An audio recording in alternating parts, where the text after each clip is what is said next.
गर्मियों के दिन थे। शाम के समय एक बत्तख ने 5 अंडे दिए।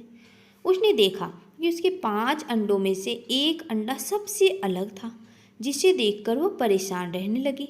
उसने अंडों से बच्चों के बाहर आने तक का इंतजार किया। फिर एक सुबह उसके 4 अंडों में से उसके 4 नन्हे बच्चे बाहर आ गए।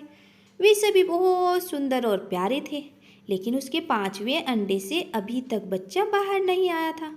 बत्तख ने कहा कि यह 5वें अंडे का बच्चा उसका सबसे सुंदर बच्चा होगा, तभी वह बाहर आने में इतना समय ले रहा है। एक सुबह वह 5वां अंडा भी फूट गया। उसमें से एक बदसूरत बत्तख का बच्चा निकला। बत्तख का यह बच्चा बाकी के चारों भाई बहनों से बहुत बड़ा और बदसूरत था। यह देखकर बत्तख माँ बहुत उदास हो गई। उसे उम्मीद थी कि शायद कुछ दिनों बाद वह बदसूरत बत्तख भी अपने भाई बहनों की तरह सुंदर हो जाएगा। कई दिन बीत जाने के बाद भी वह बत्तख बदसूरत ही रहा। बदसूरत होने की वजह से उसके सारे भाई बहन उसका मजाक भी उड़ाते थे और कोई भी उसके साथ नहीं खेलता था। वह बहुत उदास रहने लगा।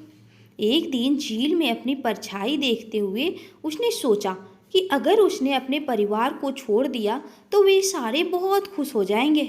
वह किसी दूसरे जंगल में चला जाएगा। यही सोचकर वह किसी घने जंगल में चला गया। जल्दी बरसात के दिन आ गए। हर तरफ बर्फ की बारिश हो रही थी। बदसूरत बत्तख के बच्चे को ठंड लग रही थी। उसके पास खाने पीने के लिए कुछ भी नहीं था। वहाँ से वह एक बत्तख के परिवार के पास गया। उन्होंने उसे भगा दिया। फिर वो एक मुर्गी के घर गया। मुर्गी ने भी उसे चोंच मारकर भगा दिया। उसी रास्ते में उसने एक कुत्ते को देखा, लेकिन कुत्ता भी उसे छोड़कर चला गया। वह उदास मन से सोचने लगा कि मैं इतना बदसूरत हूँ कि कुत्ता भी मुझे नहीं खाना चाहता। वह उदास होकर फिर से जंगल जाने लगा। रास्ते में उसे एक किसान दिखाई दिया। वह किसान उस बत्तख को अपने घर ले गया। वहाँ पर उसे एक बिल्ली परेशान करने लगी तो वह वहाँ से भी भाग गया। फिर से एक घने जंगल में रहने लगा। कुछ ही दिनों में बसंत का मौसम आ गया। अब वह बदसूरत बत्तख भी काफ़ी बड़ा हो गया था। एक दिन वह नदी के किनारे टहल रहा था। वहाँ पर उसने एक सुंदर राजहंसी को देखा, जिससे उसे प्यार हो गया। लेकिन फिर उसे लगा कि वह एक बदसूरत बत्तख है, इसलिए उसे वह कभी राजहंसी नहीं मिलेगी। शर्म से उसने अपना सिर झुका लिया। तभी उसने नदी के पानी में अपनी परछाई देखी और वह हैरान हो गया।